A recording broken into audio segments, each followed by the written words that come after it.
It's good? Okay. Actually, I'll repeat myself because I want to see if Kevin's actually, does he listen to us? It's pretty remarkable that he lets us talk about whatever we want to talk about.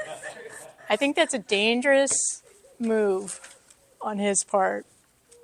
But if you're listening, Kevin, I want to know. Okay. So you know Kevin's in California this Sunday and next Sunday. And so Otts and I are taking turns this time and giving Steven a break. Last week, Sophia and I were at a debate camp.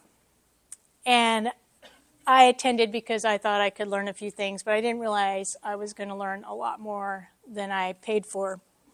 And that was the very first part of the debate camp was on communications and what kind of communicators we are.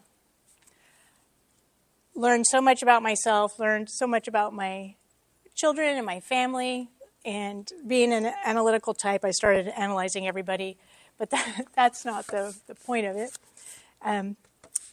Learning how to communicate and knowing more about having some self-awareness. That's a lacking piece for me, and it reflects the kind of communicator I am, which is a direct communicator. I really been thinking about that a lot. I'm also reading a book for a class I'm taking this fall called Listening for Heaven's Sake. Have any of you seen this book? It's a recommended book for parents of homeschoolers, and it's in my class that I'm taking on, classical education. But it's written by, who's it written by? Gary Sweeney, Dave Ping, and Anna Clippard. So I have heard some parts of this book before from a lecture I went to, but it didn't really stick with me because I think the time, you know how God, just in time, you get a little bit of, hey, you could improve your communication style. And then, oh, by the way, listening for heaven's sake is on their docket, and it really complements this idea of communicating. So, we have a problem in the Western world, a problem, and maybe even the entire world. It might just be a nature human problem, which is that we have a poverty in the quality of our relationships. Partly it comes from seeking pleasure when we think that it's happiness. And if you think back, if any of you remember the name Howard Hughes, he was a famous, very wealthy man from California with the stars, had his own, I think had his own airline company for a while. He chased after all the things, very rich, but by the time he died, he was 6'2", he weighed about 100 pounds, he was paranoid and had isolated himself and died a miserable death. What did he chase after? Did he chase after pleasures and money and fame? And what did that get him in the end? So, do we really believe that pleasure equals happiness? And is that what we're chasing after? And because we have hectic schedules and social pressures, and some of us come from broken families, there's a lot of mobility in America, especially. We move all the time for jobs. We see this downward spiral of unhealthy, indifferent, and destructive relationships. And it's when this book was written 20 years ago, Sweeney was saying that it was nearing a crisis. And here we are, almost 30 years later, and I'd say that most of us would agree that we do have a society of broken relationships, leading to high divorce rates, increased single parenting of children, increased promiscuity, suicide, and homicide. And America is right up there at the top of the list in the world for this kind of brokenness. And families are suffering from the effects. Oh, I have this thing. That's right. Oh, you did it for me?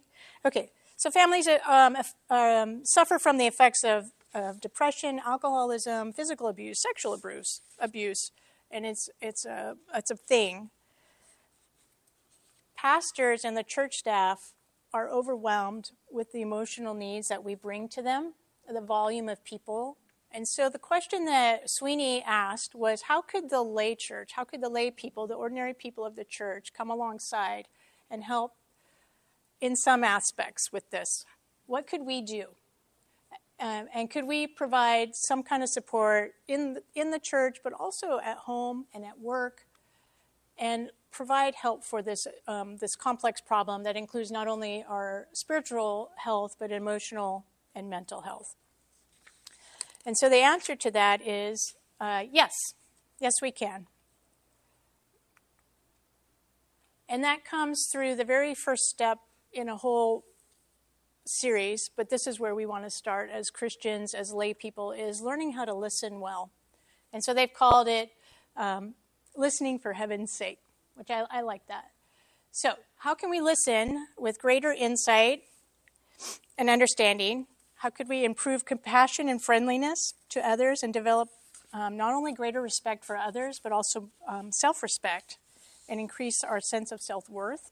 That's a big problem for us, even within the church. There's some more things there, but this was really struck me because I was thinking about communication, but also as my children are moving on into their adult lives, going off to college next week, and one that's a senior, I'm thinking about what does that look like post, childhood? How do I transition to listen well to my children? So it had a lot. I'm preaching to myself for you, just in case you were wondering who this is aimed at. It was towards my own heart. Okay, and so how can we experience more of God's love and the fruit of the Spirit? And so what is the fruit of the Spirit? I had way too many slides, so I had to cut them down. And so if I click and go back, it's because I took that slide out for your sake, so it didn't give you too many words. Okay, love, joy, peace, patience, kindness, goodness, faithfulness, gentleness, and self-control. How do we grow in these qualities? I hear those we've heard them many times, right? And sometimes we even try to memorize all of the fruits. But how do we actually grow in the fruit of the Spirit? And what is that going to look like in our relationships? The fruit of the Spirit parallel closely the same skills that we want to bring to listening as well. They found that people who are effective listeners and who genuinely care about people have those qualities of the fruit of the Spirit. So developing sound listening, communication, and caring skills based on Christ-centered teaching, those fruit of the Spirit, would lead us well.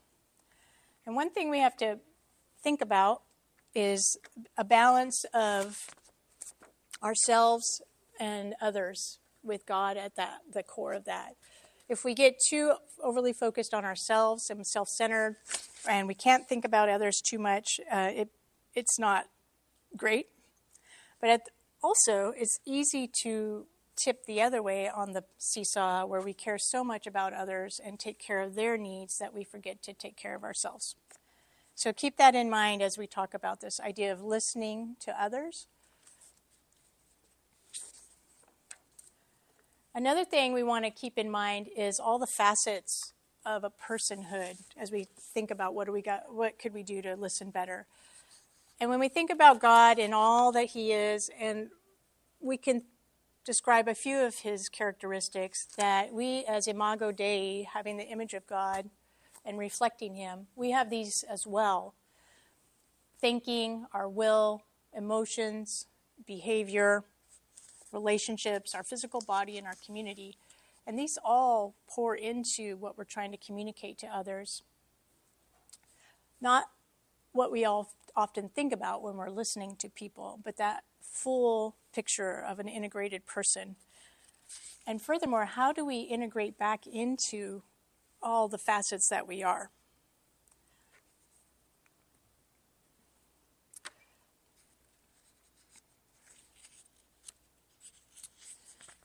And because of sin, not only that, but also because of sin, our human nature reflects very little of God's image.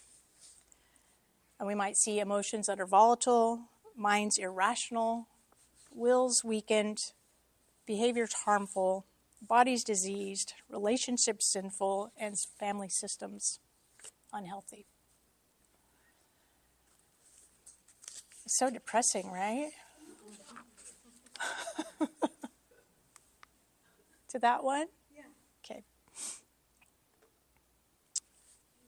You're welcome. How do we come back into wholeness? And it all comes back to His grace, right? We start there. His grace, but for God, who sent Jesus to restore our relationship with Himself, only then can we try to even attempt to bring healthy balance to our own lives. So, as you can imagine, we're good, Kathleen? Okay. Right. There we go. So, as you can imagine, in order to develop healthy listening skills, the very first step would be to have Jesus in our hearts. That's the first and most preeminent requisite to complete restoration. And only then can we walk in His fullness. But it's a lifelong process, and it takes time and effort and our willing cooperation. And I think that's why they call it progressive sanctification. It's not going to happen overnight in our instant gratification world. It would be nice if it was on Pinterest or YouTube and somebody showed it to us, right? And we could just imitate it. A big problem for us Christians is we feel a little bit of shame and guilt because we think, well, wasn't that all taken care of at the cross? Aren't we new creations and the old is gone, the new has come? Sweeney says this is one of the most common questions he's asked as a counselor because people that come to him are typically Christians, and so they have a lot of baggage because they don't understand, and often we don't, why do we still have problems in our relationships as Christians? Because we think that we should all be perfect at this point, right? Or at least somewhat closer, which causes shame and confusion because we think we shouldn't have any conflicts, and if we do, it's our fault or somebody else's fault, But this bit about it was all taken care of at the cross is the beginning of that relationship and that restoration with God, and it's a process. It's not the end of the journey. And so the analogy is, just like when babies are born, that's the beginning of life, but then they're going to grow, and there's a lot of growing pains and a lot of mess that happens with kids. But that's the beauty of it in the end, right? So Jesus is going to get us there. So they call their system the teleos system. And teleos is Greek for restoring wholeness, because we have all these fractured parts of ourselves that's caused by sin, and we're looking at a way to restore. Sin has 4 major aspects to it. We have rebellion, which is what we're most used to comparing, right? Like rebellion of violating the 10 Commandments, not keeping, being disobedient, which results in estrangement from God because we've broken His law, which leads to moral guilt, not necessarily emotional guilt, but the moral guilt that we are in the wrong. However, that guilt does lead to shame. Oftentimes it leads to shame, but shame is more of a distortion of our sense of self. It can be internal remorse, but it's often a rejection of self and a condemnation of self, which leads us to hide our true selves from others and cuts us off from receiving help and love, and affects our identity. When I was going through my cancer treatment, and really, that's a shocker to be diagnosed with cancer, and it does make you think, for a time or two. So I had some time to reflect on, what, and I'm a kind of person that wants to know the why. Why? And the answer is, just so you know, the disclaimer is, I still don't know why. But I got over trying to figure out the why, because the why doesn't necessarily matter so much. There could be all kinds of reasons for that why, but what does matter is that Jesus loves us enough to pull us out of the pit, and he does want to heal, and he does want to restore. But for me, part of that journey was there was a lot of self-condemnation. Even though I knew Jesus had forgiven me and I was a new creation, I still beat myself up inside. And I had to work through that part of my spiritual journey during my physical healing as well. So just in case anybody struggles with that, it's the real thing. That leads to bondage, which are persistent patterns. We would call them habits, really. Persistent patterns of behavior, of rebellion and guilt and shame that over time weaken our ability to initiate healthy change. And sometimes we get so stuck in our sin and rebellion that we have difficulty even recognizing healthy choices. And this leads us into a cycle of despair and dysfunction, of rebellion, disobedience, which leads to moral guilt, conviction, which can lead to shame, keeps us in this bondage to sin, and it goes round and round. And this spiritual, mental, and emotional blindness contributes to addiction, compulsion, disease, feelings of hopelessness. And the thing is, we're all born into bondage into sin. We're all born into this.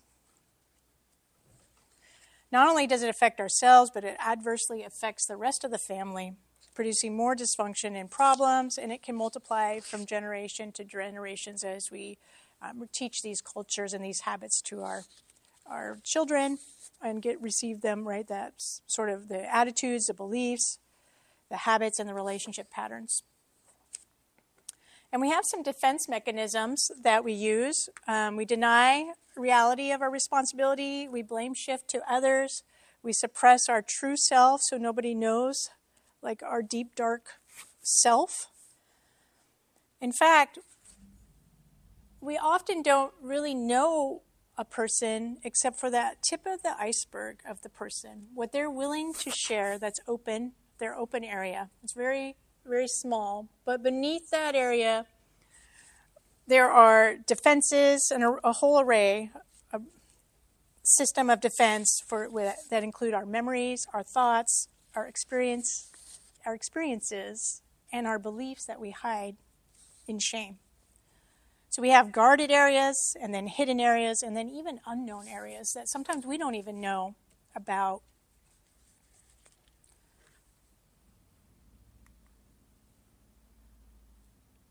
Okay, so how do we escape this awful bondage of sin and find freedom? Right, Jesus is the first step. But then, how do we apply grace to each other? And what is grace anyway?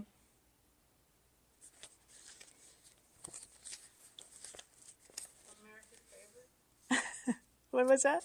America's grace? Are you asking Yeah, what is grace? Oh, did you say unmerited favor? I thought you said America's favor.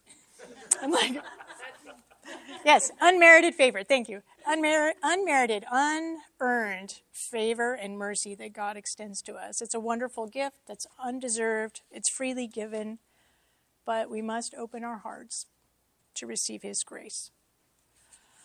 All right. So now that we're like, dude, that was heavy. I'm feeling like there's this whole part of me I don't even know. And I want to open it up to God's grace. But how can this crisis that we have when we want to help as a lay church, not only others, but really ourselves as well, how do we help by listening well? And there are 3 keys to this top layer. This is our initial step in this whole process. And it's to have warm, empathetic, and deep respect. And I'm laughing because how many of you, there are 4 types of communicators out there, 4 styles of communication. Direct, narrative, empathetic, and logical. 40% of the population in general is a direct narrative. 40% are empathetic. 15% are narrative, and 5% are logical. And I'm laughing and smiling because I'm a direct, and Sophia's an empathetic.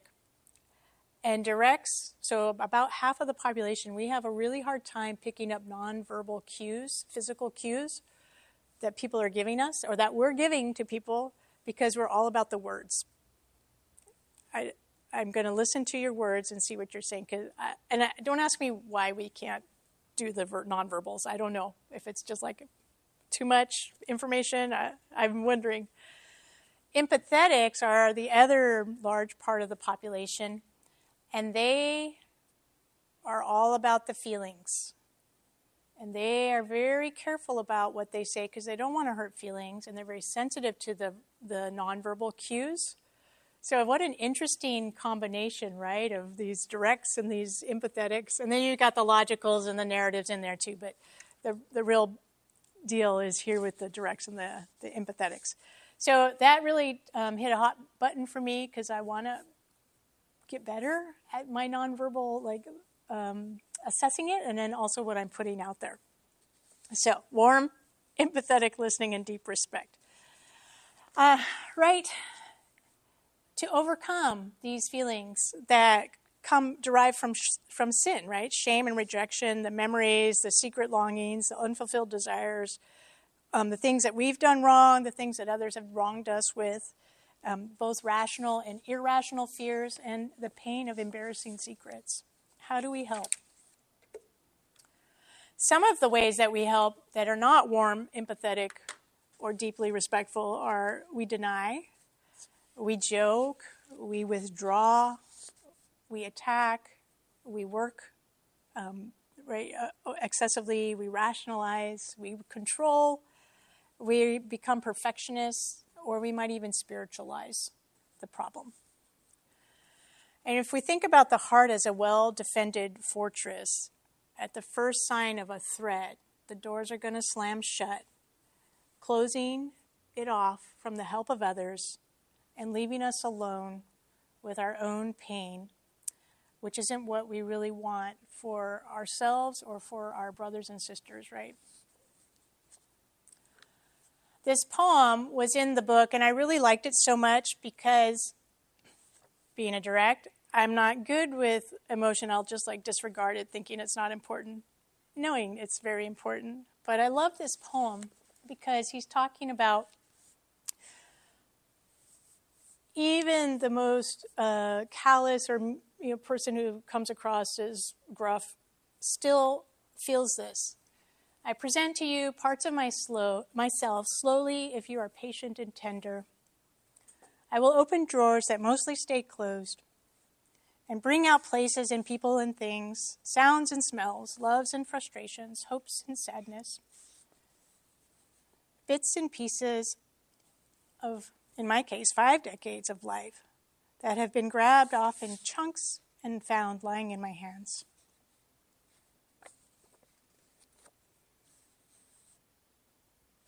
It's much easier to read than to say. They have eaten their way into my heart. Altogether, you and I will never see them. They are me. If you regard them lightly, deny that they are important, or worse, judge them, I will quietly, slowly begin to wrap them up in small pieces of velvet, like worn silver and gold jewelry, tuck them away in a small wooden chest of drawers and close.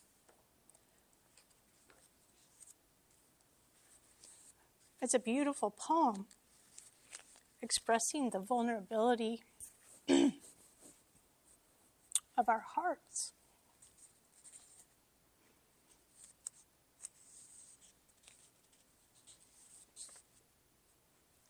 And it makes sense why 50% of the population tries to deny the feelings, and the other 50% of the population is trying to understand the feelings.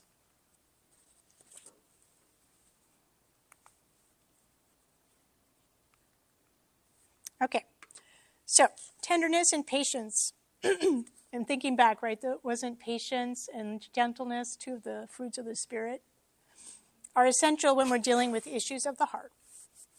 And if someone is caught in sin, you who are spiritual should restore him gently, right? That gives new meaning to that word, gently. Anybody want some tissues? Why are you giving it to me? All right. Yeah. Thank you.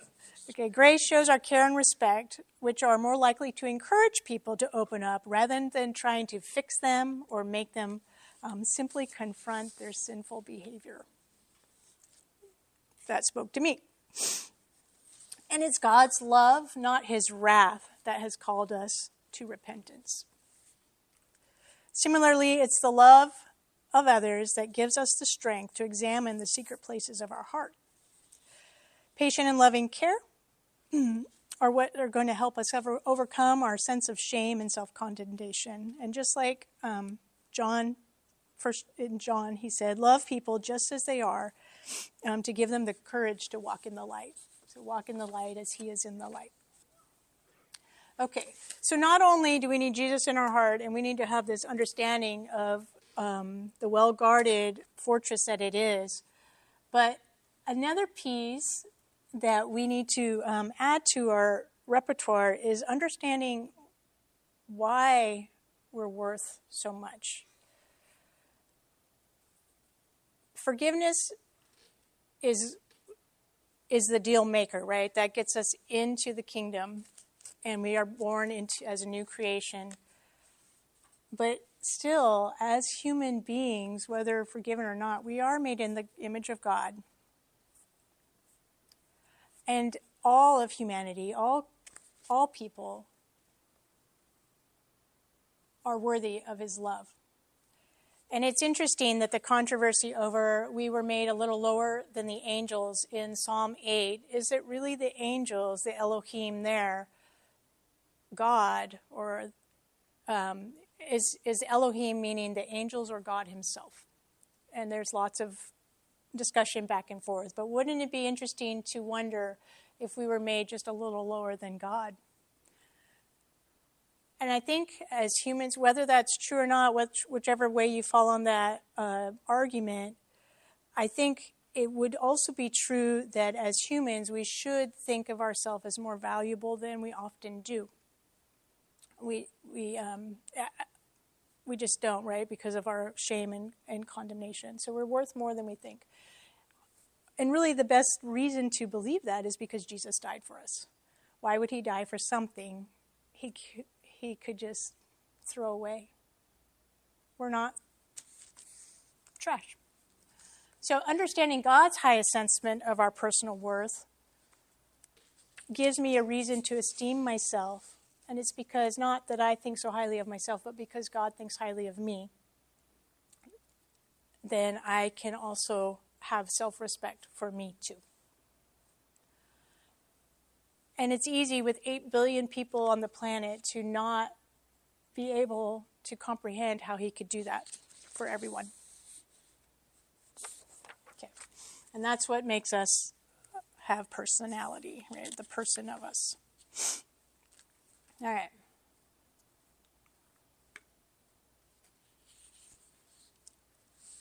Yeah, so adoption into God's family is that key to biblical self-respect. It's almost it's almost like the story of the prince and the pauper, where the pauper, the poor guy who put on the clothes, they traded places, and he put on the clothes of the prince, but he still couldn't think differently. He couldn't think like a prince because in his mind he was still a pauper.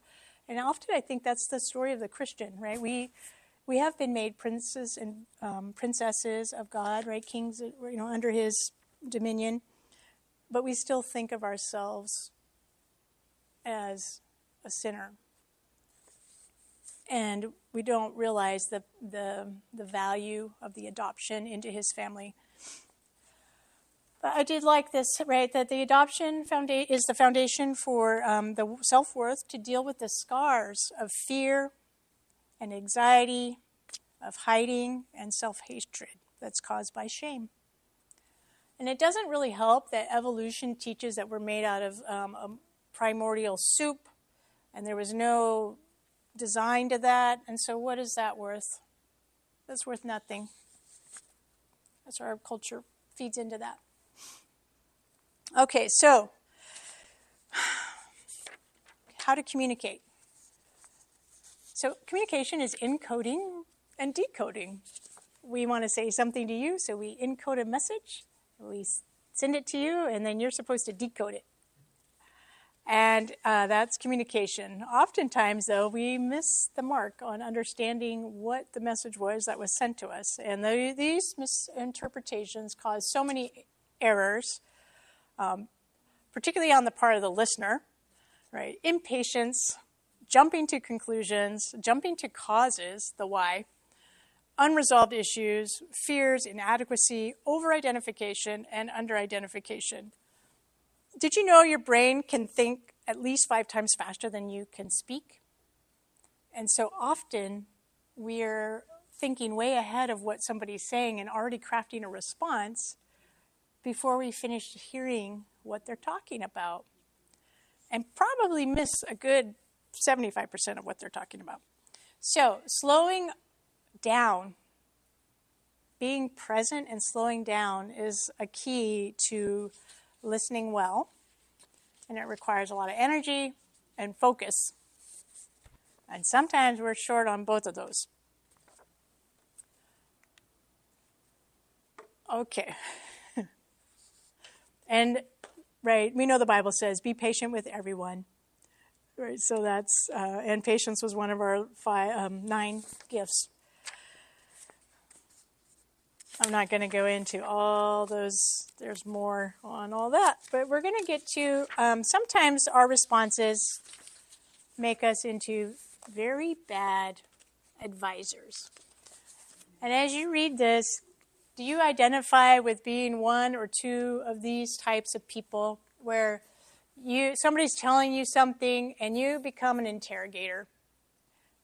I'm a full-blown interrogator. What happened? Who was there? Where did he go? Who's doing what? It's overwhelming. There are too many questions. Or you might be the general, where you just start giving advice. Like, okay, here's what you need to do. Go to this place, give them this thing, and then it'll be fine. Or maybe you're a Pharisee, where you said, well, I hear what you're saying, but what you should have done was XYZ, and then this would not have happened to you. Or maybe you're a labeler, where you identify the problem with, go through your series of problems that you've heard before. You pick the box, stick it in that box, and put a label on it. And it doesn't really matter what else the person is saying, that's the box they're in.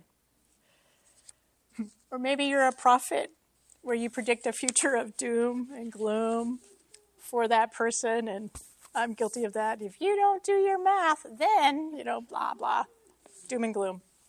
You poor kids. Or maybe you're a historian, where narratives tend to be this way. You're like, oh, that happened to me too. And now it's all about you instead of them and their story. Or you're a quick change artist. You don't like where this is going. So you're like, well, that reminds me of my uncle who once went fishing, and now it's totally deflected from the person. Have you ever talked to someone who's like Mr. Deodorant, where they can't stand bad stories, unpleasant information, and so they're going to change it and say, everything will be fine. Don't worry. It's not that big of a deal. A couple more. Grandma Chicken Soup. Acts of kindness, which are really great, but we're going to hope that this acts of kindness will make your problem disappear and comfort you. Or do you have cliches and quips that you use that are bumper sticker type answers? And then the robber, who knows exactly how you feel before even taking the time to listen to the whole story. These are our typical go-tos for responding while we're listening, or how our position of listening. But maybe those aren't so great. This is a big eye chart. And the part that we're talking about tonight is just the stuff in the green.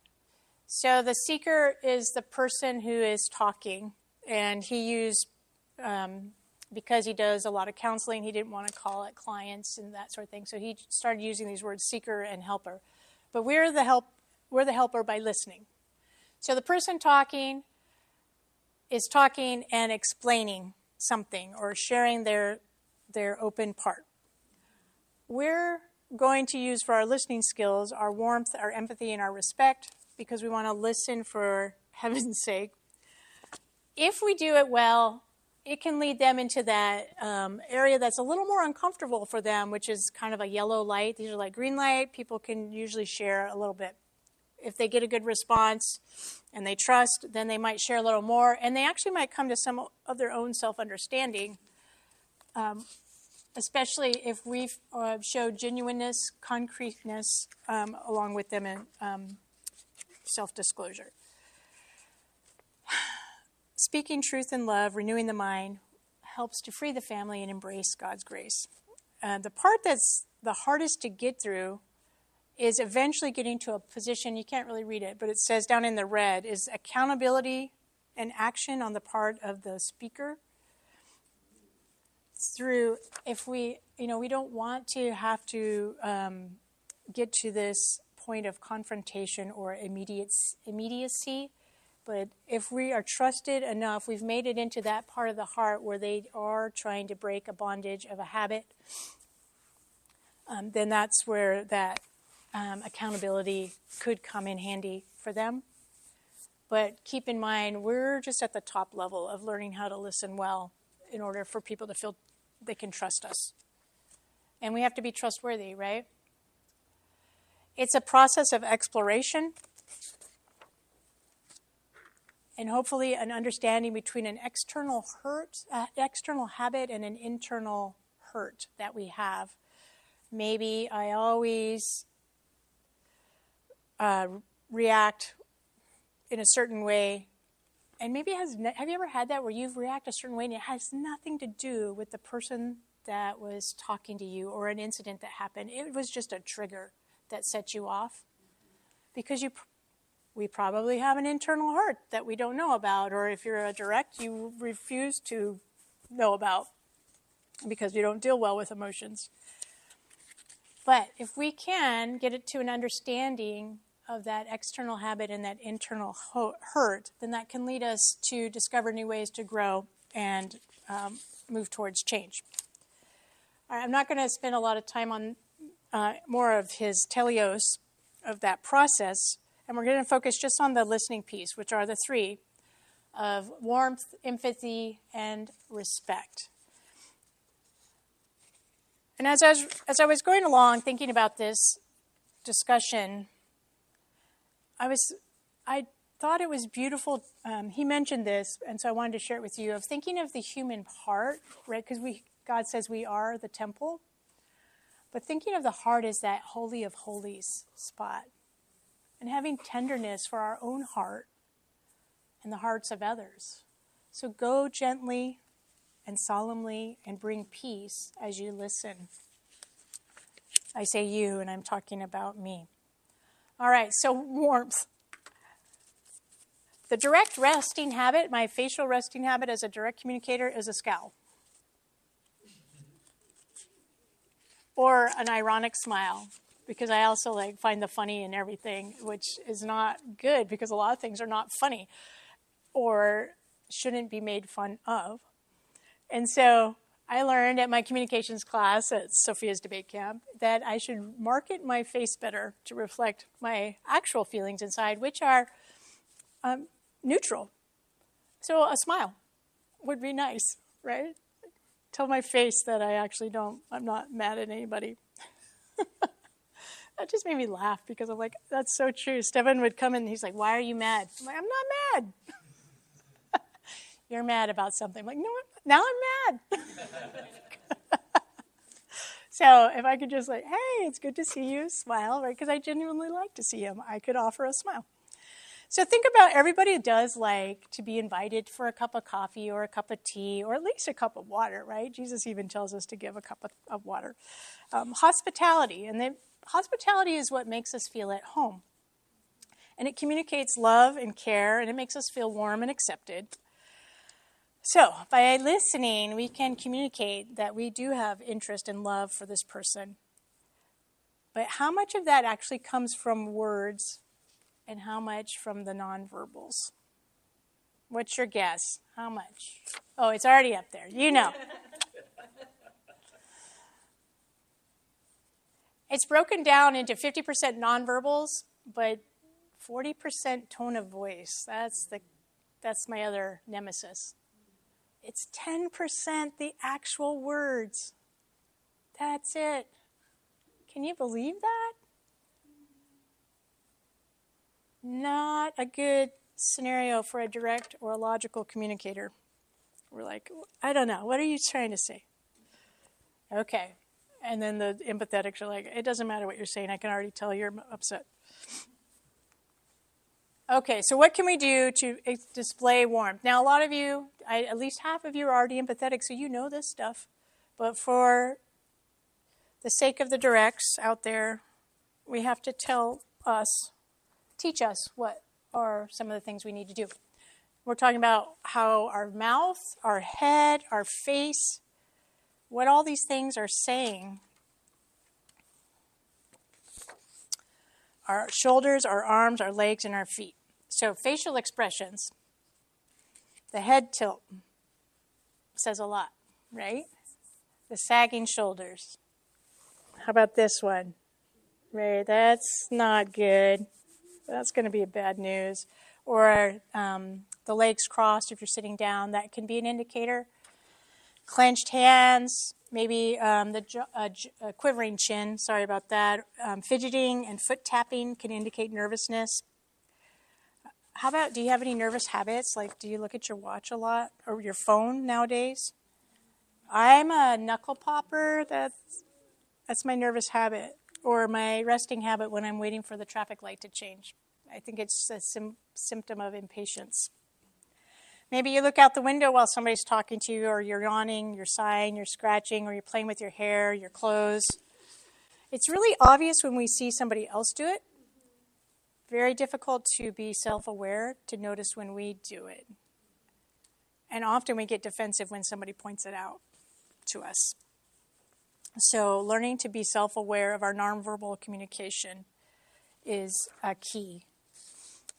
So my guy here, Gary Sweeten, says 80% of family conflict comes from poor communication and our deficiency in ability to express warmth and caring.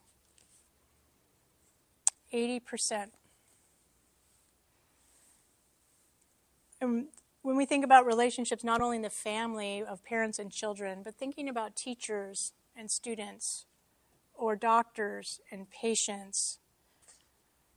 Huge, right? When we talk about the bedside manner of a doctor, we're talking about these skills that those doctors are lacking. They're probably all direct communicators. Okay, so we can work on those, and with the help of our empathetics, we can learn what those are and how often we do them, and change, because they don't necessarily mean what we're expressing. But we're certainly turning people off. How about the tone of voice and also the emphasis? What does it say when I say, I didn't say your outfit was silly? Yeah, that, but I kind of agree with her. I didn't say your outfit was silly. Right? It's a little bit of denial, right? I didn't say your outfit was silly or looked silly, and I didn't say your outfit looked silly. So that tone that can be nervous, irritated, laughing, or mocking. Even our pitch can indicate fear or excitement. embarrassment or pride. So when we're talking about those voice cues, we're talking not only tone of voice, but emphasis and thinking about how we're delivering it to get across the listening and the care that we want to get across. So here's his little mnemonic for us to remember the body cues. First of all, the tone should be, our tone of voice when we're listening and responding should be a low, soft, clearly audible, rich in inflection and variation, but relaxed.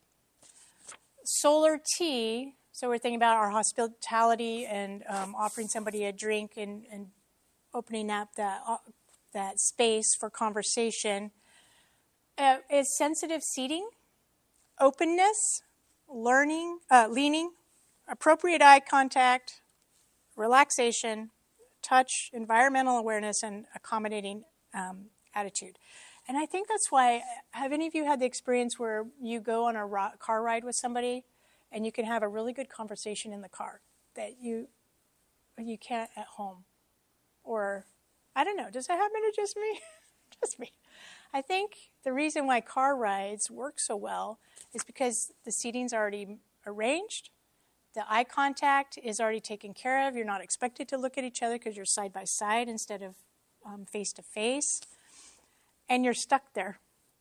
You can't go. You're a captive audience. Okay, but if you're not in the car and you're not having a good conversation, right, generally you want to sit within an arm's length of somebody. If you're sitting too far away, they don't feel comfortable or invited. Face to face, meaning you're looking at them, but not necessarily your body straight on, because that's intimidating. It can be. So the body a little bit to the side, but making eye contact and facial contact. And if you're standing, invite people, if you're really intent on listening, to sit down. Because standing, we have that sense of immediacy and time, and we need to move on, and people get tired. So those things, being within an arm's distance, we're looking at them, but we're not giving them the full aggressive frontal attack. Or sitting down is what invites people to share, and it lowers tension and defensiveness. Openness, emotional and spiritual openness, which is communicated primarily through our posture and body language, such as arms crossed, the legs crossed. Keep your feet on the floor for a more relaxed position. The more relaxed I am, the more it signals that I'm here and I'm present and I'm willing to listen. We often lean into people when we're listening. We don't want to lean so close that they think we're getting in their personal space, but we also don't want to blow them off. And some of this is cultural too, so you have to keep aware of that. But in America, I do think that's really common for the lean, a little bit. And it might look just like that. And a rule of thumb is to stay at least an arm's length away. Appropriate eye contact. We struggle with that, and we struggle with teaching our kids appropriate eye contact. It's very important, and we want to do it right, particularly in the culture that we're in. We don't want to stare people down while they're listening, but we also don't want to not look at them. And they may not give us eye contact depending on their emotional state. Someone who's feeling a lot of shame and embarrassment will probably not look at you, meet your gaze. Women tend to use eye contact more than men, so, we got one thing going for us. And his rule of thumb was about 5 seconds of eye contact is good before you break it. If you're like, I don't know, am I staring too much? Am I not looking enough? 5 seconds, break eye contact, and then, look back. Relax, try to be as relaxed as possible. If you notice you're getting tense or impatient, right? A deep breath. You do need to have some strategies for exiting a conversation as well, because you don't always have time for a conversation, but it's a very hard habit to relax. All right, touch. We were just talking about this at my house because I have people who don't like to be hugged. And we have friends who really like to hug. How do you express that, right, to people? Like, stop hugging me. Ow. So, hugs are important. There's a study that says we need 4 hugs a day to survive, 8 hugs a day to be emotionally healthy, and 12 hugs a day to grow. Except for people who don't like to be touched. I know, right? I am not a hugger. Maybe the length. And have any of you seen the movie Rogue Saints, where these guys go dig underneath a church to find a diamond left by one of the ladies who was. Anyway, the one guy used to go to that church, and he's telling his buddy who's not a Christian, who is his partner, how to approach church. And he's like, okay, first of all, you do the side hug, and if it's male, female, it's only 2 seconds, and then you're out. Like all these rules about how to hug. There was another study done where they watched couples sitting in restaurants and counted the number of times that they touched each other, just by the hand or in some fashion, for an hour. They studied England, France. Do I have that up here? No. England, France, the U.S., and Puerto Rico. Guess who had 0 physical contact? England, France, Puerto Rico, or the U.S.? England. Yep, England. The next worst was the U.S. with 2 in the 60 minutes, average. Then the French were at 110, and the Puerto Ricans at 180. Yeah. They're like sitting in each other's laps practically. So they're really healthy down there in Puerto Rico. Okay, but we have to be sensitive to hugs and how much contact, physical contact, particularly in our hypersexualized culture today, and the misconstruing of what that touch means. So a really good place to start is a handshake. That is a physical touch, and it's very, you're not showing any sort of sexual interest when you hopefully, with the handshake. The next level would be like a pat on the back or on the upper arm, nothing in between the waist and the shoulders inside there. Look for nonverbal cues. Ask if it's okay to hug somebody. Don't assume everybody likes to be hugged or that there's something wrong with them if they don't like to be hugged. There's nothing wrong with them. But we do have it's ironic because we do have a need for touch. And even babies, right, they do better when they're held and they're touched and they're healthier. And I noticed this most when I went to college. I went away to Boston from Hawaii, and I was only going to go home once in the year. And I was in this, Boston University's right on Commonwealth Avenue, so you're just crossing the street, tons of people. And I was thinking how lonely I felt surrounded in a sea of people. And I think that's common in a lot of cities where you're alone. You feel so alone. And there was no physical touch, right? Because I didn't know any of those people. Okay, touch. Environmental awareness is talking about like your setup. If you have control over that, do you want you to be behind a desk or not behind a desk? Do you want a lot of stuff in between you and them, like clutter on your table or vases blocking it? People will tell you, like, this room feels warm and inviting, or this room feels cold and sterile, and that has a lot to do with the physical environment. And then the last thing is accommodating attitude. Not everybody thinks the same way we do. What I think is funny might irritate somebody else, and often does. And what he thinks is funny, I'm like, ugh, Even siblings can have experiences that are different. Their culture, we assume as parents that they all grew up in the same culture, but they don't. They have really different experiences. Being male or female, birth order, family culture, and people have different energy levels coming into a conversation, and they're going to react differently to energy. Like, ooh, that person has big energy. They overwhelm me. So you observe and try to decide if it's appropriate to match the level of energy that person that you're trying to talk with and listened to has. And the Bible talks about it as, we could think about it this way, like we mourn with those who mourn, and we laugh with those who laugh. And that's an idea of that energy level being complementary to what we're trying to achieve. And remember, this is all a process. It's a skill, and it's not a checklist or a program that we can go down and check the boxes. All right, that was the longest piece. So you guys you won't be here forever. Okay, so how do we measure our warmth? First of all, just remember as the listener, you're going to feel awkward as you develop awareness. And again, we're talking to the directs because probably all you empathetics already know this. We're going to be very self-conscious, but if we practice it and monitor our warmth feedback, we'll get some success.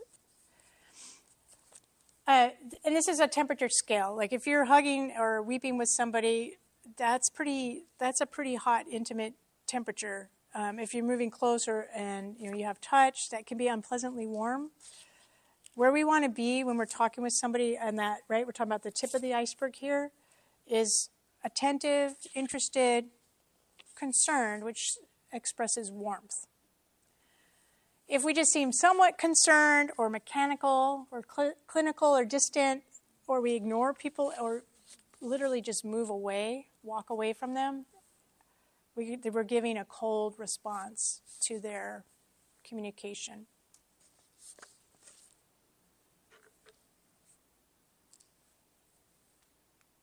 All right, so that's the empathy, that's the warmth part. How do we think about empathy? What is empathy versus sympathy? And sympathy is that idea of, it's a natural response that we have to suffering, whereas callousness, like we can't identify, and we don't have any interest in that person's problem. The trouble with sympathy is that we can often over-identify with the situation and end up getting into the situation with people rather than maintaining some awareness to come alongside and help. So empathy would be a better way for us to be a listener rather than sympathetic listening, because we want to communicate an accurate understanding. We want to show our care and compassion, and we want to help them move towards health, but we don't want it to become our problem. Right? We don't need to overwhelm ourselves with other people's problems. So the important part about empathy is being willing to really understand what the speaker wants and needs from us, and what would be the most helpful way to respond to that answer. What is the real question or request that they have? Often the problem isn't understanding or responding with the right action, because it becomes a problem because we didn't understand the problem in the first place. And where we want to get to is this idea of reflective listening, where that involves understanding, involvement. This is the area of friendship, of emotional support. Sometimes we see anger released here, or we might even see a mixed message that people are giving with their speaking. And our repose for this would be reflective listening. If they're just wanting information, and we can determine that, then that's a pretty easy one. We can give the information or refer them to someone who can give them information. If they're asking us for an action, and we can think it's an action that we are able to do, then we could answer yes and then do it. Or if it's something we cannot do or should not do, that would be more of an inappropriate action, then the answer would be no, and we don't do it. And particularly if it's an inappropriate action, it's good for us to remember to affirm the person, but decline the behavior, and not reject the person because of the behavior as well. So I liked his idea on reflective listening, because he called it radar listening, and that's not an acronym for anything, but he's talking about this idea of like radar when you're using your radar, you're trying to pinpoint the actual location of a target. And so, or I think actually more modern, 20 years later, GPS listening, right? The GPS tells you not only help you determine not only the feeling that's being expressed, but also the thought as well. And that's where we come in to help our empathetics who are just feeling it all, but they may not come around to what's the thought as coming, because the feelings are so overwhelming. So we want to not only understand what the feeling is, but also the thought that goes with the feeling. And when we can understand, it's like, right, the heart and the mind. And we're looking for integration again. So we need to focus on both pieces. Okay, so thoughts and feelings are coordinates. Think of those as coordinates that our radar is, narrowing down on to get a lock on the spot in the person's heart that they're trying to direct us to. You often, if you've been involved in I don't know, they use this a lot in companies. They certainly used it in the military. Or you're trying, was that where I learned it? I don't know. You're trying to understand the feelings. Actually, I learned it in CC. Confrontation, having to deal with confrontation. That's where I learned it. So that company. Trying to understand what people are actually saying. And we do that by responding to them with feedback. Like, it sounds like you're saying, or let me see if I'm getting this right. I think you're telling me whatever it is, right? And we're pinpointing, is it a feeling I'm hearing? Is it a thought? And can I summarize it and give them feedback that their message is coming across? I'm decoding. So the kinds of feelings that you generally hear there are these basic feelings of mad, sad, glad, afraid, confused, ashamed, or alone, lonely. And Gary Sweeten here says those are listed in order of intensity.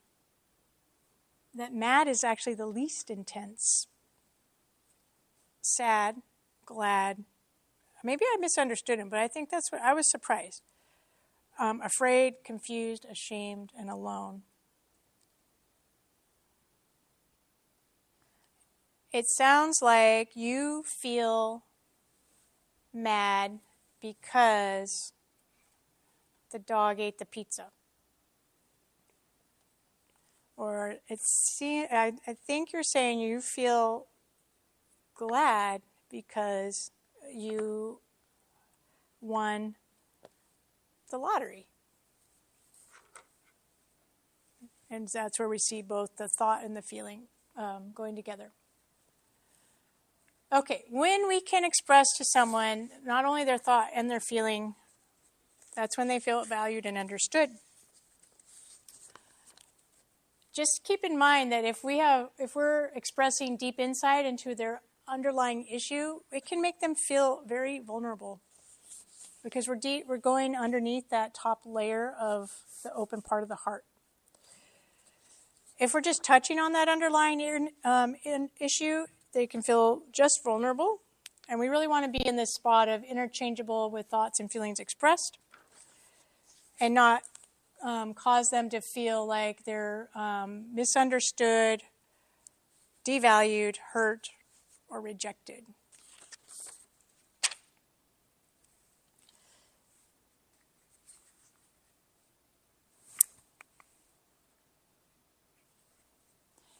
Some rules of thumb here, which it's easy to do this, is to use a quip or a pat answer or a cliche.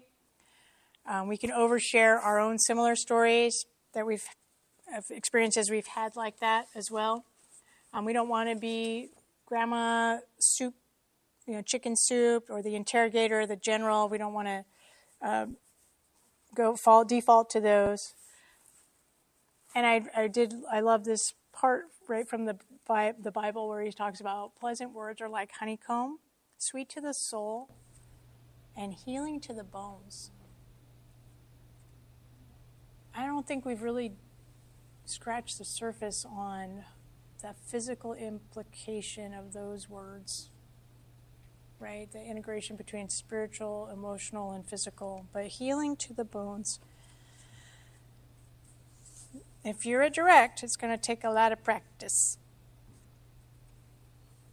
Okay, so last bit, respect. Our third part of listening well, right? We had our warmth, our empathy, our empathy, and then respect. Respect communicates value or worth. What we desire and we need to feel respected. We think in our society that respect is something that you deserve because you worked hard, you earned it, or maybe how you're perceived by your outwardly display. We think differently of people when they're dressed nicely versus when they're not, wearing makeup, not wearing makeup, all kinds of reasons for people to either give respect or not. So God doesn't do it that way. He doesn't show favoritism or respect based on our outward appearance or our work. Jesus' culture changed the world with equality of man. No Jew, no Gentile, no male or female. So, did you know that your eye, your pupil, actually will dilate based on how much you feel validated with what you're saying, how much respect you think you're getting from that person, and it'll constrict when you're tense up? I didn't know that. And we'll try not to stare more than 5 seconds at somebody's, see what happens. But we really want to convey that position of respect because you are a child of God. You are worthy of respect because of Imago Dei, being the image of God. And to be thinking ourselves of I am, no matter what, I am lovable, I am capable, I deserve human respect out of just the worth of each human. There are no ordinary people. Everybody is remarkable. So, this is the foundation for caring relationships. It makes marriages better, our relationship with our children's better, our inner self, co-workers, employees. How do we respond when we receive respect or we don't? This one is a little, is it an anacrostic? Is that what it's called? When it does the resist pat answers or being manipulative. Exercise personal responsibility, meaning don't necessarily own other people's problems. Try to suspend your judgments or your jumping to conclusions until you've heard the whole story. Pray, practice. Extend yourself appropriately. Remember that balance we had with the teeter-totter. We're not overextending, but we're also not self-absorbed. Consider the confidentiality of what's being told, and then take the speaker's comments seriously. And we're going for this part, right, where we're showing it's a position of strong humility when we show respect for people. The more we, the higher values could be caring, love, and commitment, but that is a greater cost to the listener who is committing to this speaker. Lesser would be you're discounting, you're judging, you're condemning, or you're attacking, where you see some of these ideas of superiority, holier than thou, contempt, or open or hidden contempt. So that humility is that position that's between the two. Okay, so that's the main thing that I'm talking about tonight. You've been patient, it went longer. Sorry. Warmth with our body language and our nonverbals. Empathetic listening. Empathetic listening, and then respect. We can't be everything to everyone. We can't get on our white horse and ride in and save the day and be John Wayne or Val Kilmer. But we can rest in what God has to say, is that he formed us, and that sin deformed us. Christ has transformed us, and the Holy Spirit is continually reforming us. So let's try to listen, for heaven's sake. Identify the problem, clarify whose responsibility it is. This was good advice. Delay the decision if you're not sure yet who owns that problem, if you do have a commitment to it or not. But if nothing else, affirm and empower the person, and don't fix the problems for everybody.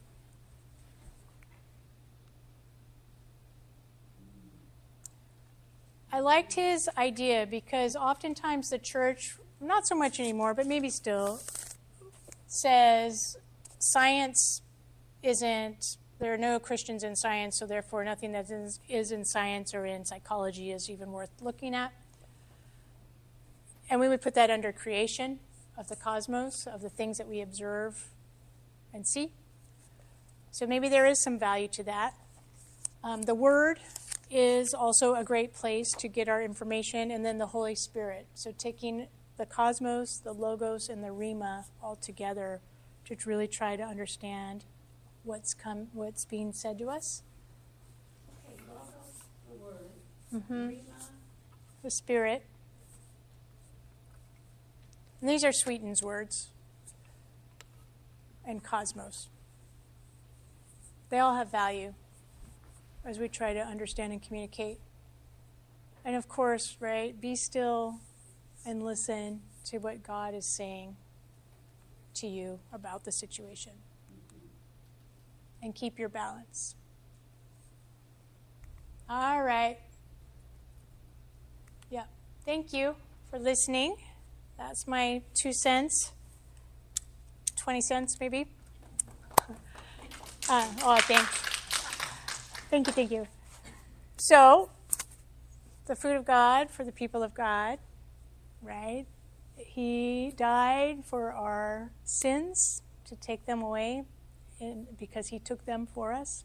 And he took that physical beating for our healing of our bodies in the here and now. And of course, in the future, when we go to heaven, we'll be completely healed. But even for the now, he says, his will is for us to be whole and healed. So please come and take communion. And then I think Stephen has one more song for us, and we'll let you go home. Yeah.